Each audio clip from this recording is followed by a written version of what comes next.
Hello world! Today we're going to talk about naming objects. All software is for human consumption.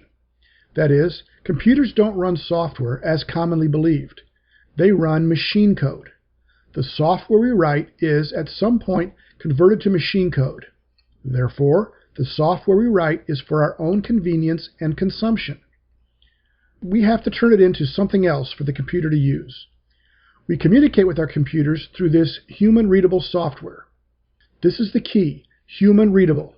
We write software using the rules of our native tongue. Here in the US, that's plain English. Yes, each computer language has its own syntax and rules, but we also have to follow the rules of our native tongue. It's here we have a lot of leeway in how we write. This is known as style. Probably the most passionate debate in the software world is over style.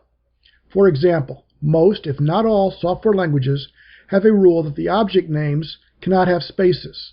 But in most human languages, we separate words with spaces. We would never write like this. This would be silly, and no one writes this way. But some people do write software this way. We write like this.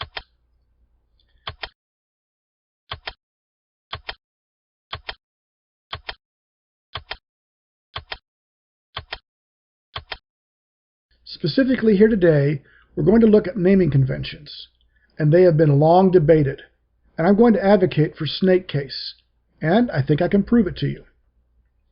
Here are some of the common naming conventions. Flat case, upper flat case, camel case, Pascal case.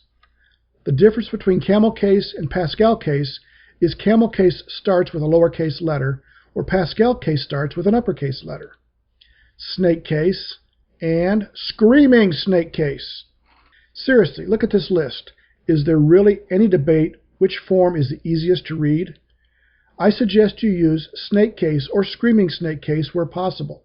Let me show you why. I've already demonstrated why flat case is bad. We simply don't communicate by slamming all the words together.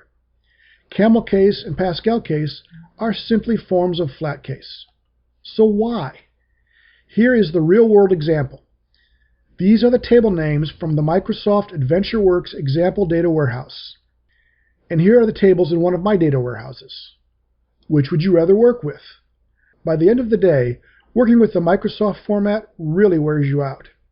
Here is the Microsoft AdventureWorks rewritten using snake case. Seriously, you know the Microsoft engineers are laughing at you. Well, that's one way to do it. What do you think?